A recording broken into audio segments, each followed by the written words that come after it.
आप सभी का ईएल क्लासेस पे आज की पोम क्लास 11th के लिए जिसका नाम है फादर टू सन। इसकी राइटर हैं दोस्तों एलिजाबेथ जेनिंग।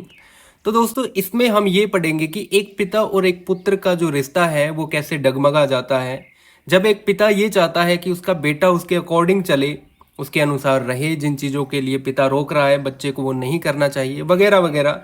तो ये एक जो रिश्ता है वो रिश्ता डगमगा जाता है क्योंकि बच्चा जो है दोस्तों वो बड़ा हो जाता है, वो अपने विचारों से आज़ाद हो जाता है।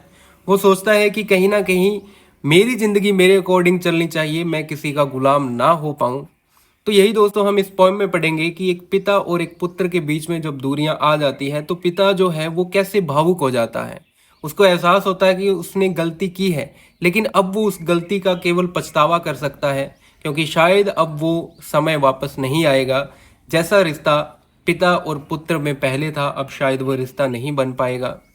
तो दोस्तों अच्छी बात अब ये है कि हमने क्लास 11th की सभी पॉम्स को हमारे चैनल पे डिस्कस कर लिया है। आप हमारे चैनल की प्लेलिस्ट सेक्शन में जाके आप सारी पॉम्स को वहाँ से देख सकते हो इजीली। तो चलिए दोस्तों अब हम बात करते हैं राइटर के बारे में। इनका जन्म 1926 में हुआ था और इनकी मृत्यु 2001 में हो गई थी। तो दोस्तों एलिजाबेथ जिंक्स जो है ये एक ब्रिटिश पोइट थी जो कि जानी जाती हैं अपनी क्लियर इमोशनल और पर्सनल राइटिंग के लिए। दोस्तों इनकी जो पॉम्स की थीम रहती है वो रहती है फेथ के ऊपर, लव के ऊपर, मेंटल हेल्थ के ऊपर। और दोस्तों जो जेनिंग्स हैं ये एक हिस्सा रही हैं मूवमेंट का जो कि एक ग्रुप ऑफ पोइट्स का था जिनका कि मेन मकसद ये था कि वो अपने ट्रेडिशनल फॉर्म्स में वापस लिखें, उसी स्टाइल को बरकरार रखें जैसे कि वो पहले लिखा करते थे।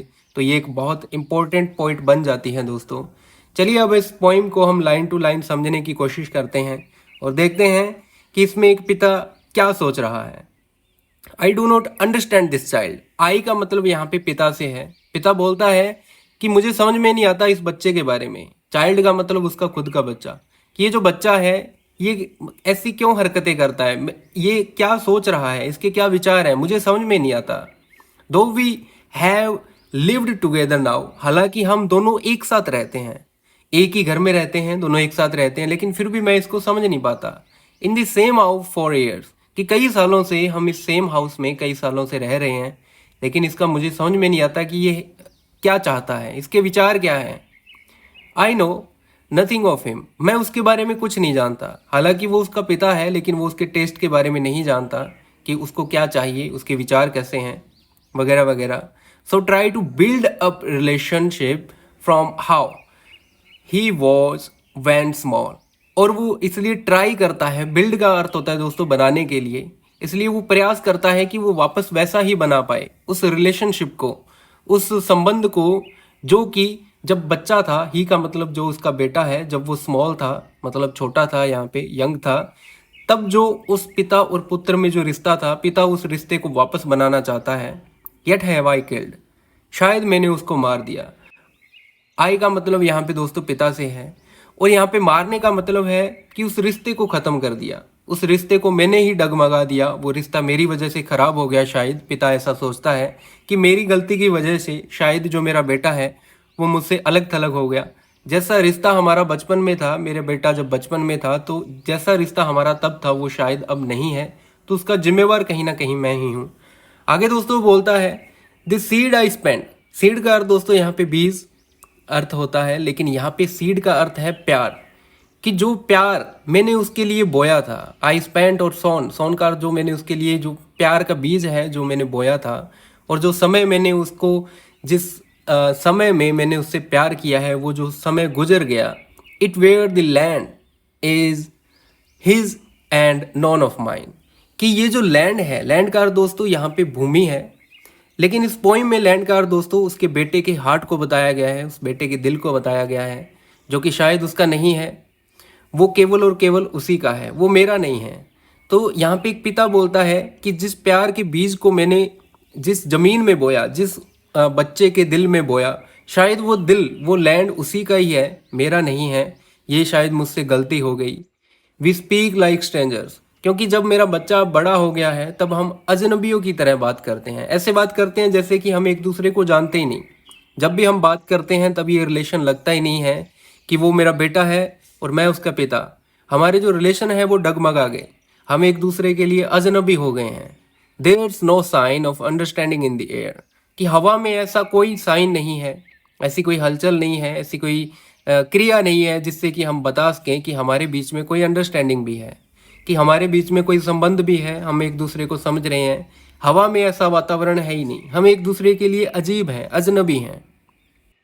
This child is build to my design, हालांकि ये बच्चा मेरे डिज़ाइन का है। देखिए दोस्तों, जब एक बच्चा पैदा होता है तब उसका चेहरा जो है कुछ उसकी माँ और कुछ उसके बाप से मिलता है, दादा दादी नाना नानी से भी मैच हो सकता है। तो कहता है कि ये डिज़ाइन तो मेरा ही है, मतलब कि जो बच्चा है वो देखने में तो मेरे जैसा ही है। Yet what he loves I can't share, लेकिन उसको पसंद क्या है ये मैं बता नहीं सकता। कि वो देखने में तो मेरा जैसा ही है, लेकिन शायद उसका जो टेस्ट है उसका टेस्ट मुझे नहीं पता। मैं नहीं बता सकता कि उसे क्या पसंद है, क्या चीज़ से उसे नफरत है, मैं ये बिल्कुल नहीं बता सकता। तो आगे दोस्तों, जो वो पिता है वो बोलते हैं कि साइलेंट सराउंड अस, कि जो शांति है वो हमें चारों तरफ से सराउंड करके रखती है। सराउंड का अर्थ होता है दोस्तों आसपास चारों तरफ से घेर लेना, कि हमारे बीच में केवल शांति रहती है, कोई ऐसा एहसास नहीं, कोई ऐसा प्यार नहीं जो हमारे बीच में दिखाई दे। हम एक दूसरे के लिए अननोन हैं, अजनबियों की तरह हैं, स्ट्रेंजर की तरह हैं। तो ये जो चुप्पी है, ये जो साइलेंस है, वो हमें घेरे रखती है। I would have him prodigal, मैं चाहता हूँ कि वो प्रोडिगल हो जाए। तो दोस्तों मैं आपको एक छोटी सी स्टोरी सुनाता हूँ।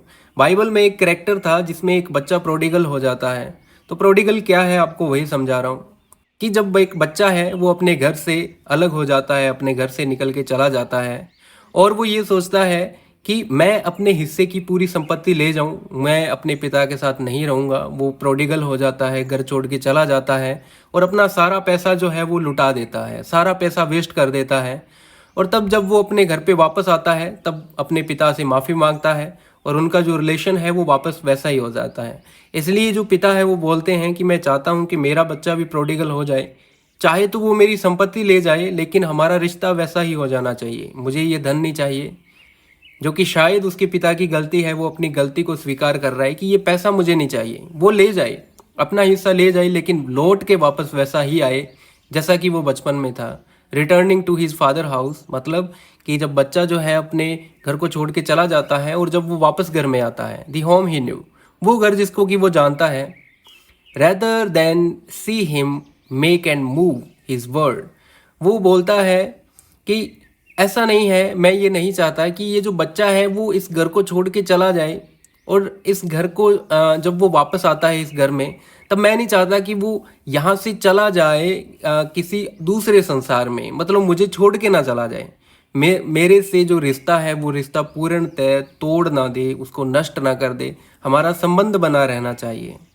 आई वुड फॉरगिव हिम टू, कि मैं भी उसे माफ़ कर दूंगा, जैसे कि बाइबल में उसके पिता ने उसे माफ़ कर दिया और दोनों के बीच में संबंध जो है वो वापस वैसे ही हो गए। तो कहता है कि मैं भी उसे माफ़ कर दूंगा, लेकिन वो वापस आए तो सही।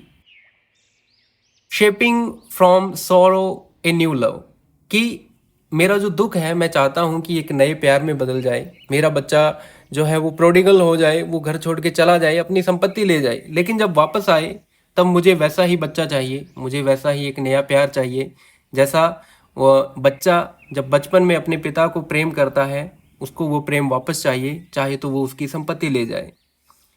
लास्ट स्टैंजा में दोस्तों जो राइटर हैं वो बोलती है, यहाँ पे समझाती है कि एक पिता क्या बोलता है।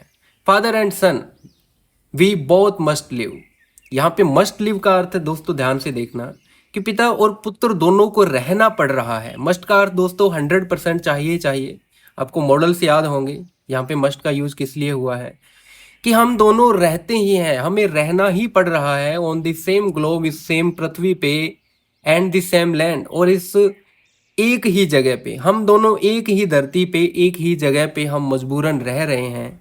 ही स्पीक्स, अब उसका जो लड़का है वो बोलता है, ही का मतलब उसके बेटे के लिए आया है, वो बोलता है कि I can't understand my self, कि मैं खुद को नहीं समझ पा रहा कि मैं कौन हूँ, क्या हूँ, मेरे विचार क्या हैं, वगैरह वगैरह। मुझे नहीं पता कि मैं खुद के अंदर क्या हूँ। Why anger grows from grief, कि ये जो मेरा गुस्सा है वो दुख से क्यों मेल खा गया, क्यों उससे बदल गया, कि जो बेटे के अंदर जो दुख भरा हुआ था अपने पिता के लिए वो क्यों गुस्से में बदल जाता है, उसे नहीं पता। जैसे ही वो अपने पिता को देखता है तब उसे गुस्सा क्यों आता है, वो उसका दुख जो है वो गुस्से में क्यों बदल जाता है, उसे नहीं पता। तो कहता है कि मुझे नहीं पता कि मेरा दुख जो है, मेरा ग्रीफ जो है वो गुस्से में क्यों ग्रो कर गया, क्यों एंगर में बदल गया वो। We each put out an empty hand, हम दोनों के हाथ खाली हैं। तो दोस्तों यहाँ पे ये है कि जब भी पिता और पुत्र एक दूसरे के पास आते हैं एक दूसरे को बुलाने के लिए, तब उन दोनों के हाथ खाली होते हैं, मतलब कि उनमें इमोशंस नहीं है। खाली हाथ का मतलब यहाँ पे दोस्तों इमोशन से है कि उन दोनों में इमोशन नहीं है कि वो अपने पिता को एक पिता के रूप में देख पाए और जो पिता है वो उसे अपने पुत्र के रूप में देख पाए। उन दोनों में जो दूरियां हैं वो दूरियां बरकरार हैं, उन दोनों में इमोशन नहीं है, उनके दोनों के हाथ खाली हैं। Longing for something to forgive, कुछ तो ऐसा है जिनको कि फॉरगिव कर देना चाहिए, कुछ तो ऐसा उनके बीच में लटक रहा है जिसे उन दोनों को माफ़ कर देना चाहिए। कहीं ना कहीं पिता को भी माफ़ करना होगा, कहीं ना कहीं उसके बेटे को भी माफ़ करना होगा, लेकिन उनमें इमोशन ही नहीं है, वो कहाँ से माफ़ करें। किसी एक में तो इमोशन हो, किसी एक में तो ये चीज़ हो कि मैं उससे माफ़ी मांग लूँ तो शायद जो चीज़ें हैं वो अच्छी हो जाए, बेहतर हो जाए, लेकिन ऐसा कुछ नहीं है, उन दोनों के हाथ खाली हैं। तो होप सो दोस्तों आपके पॉइंट समझ में आई होगी।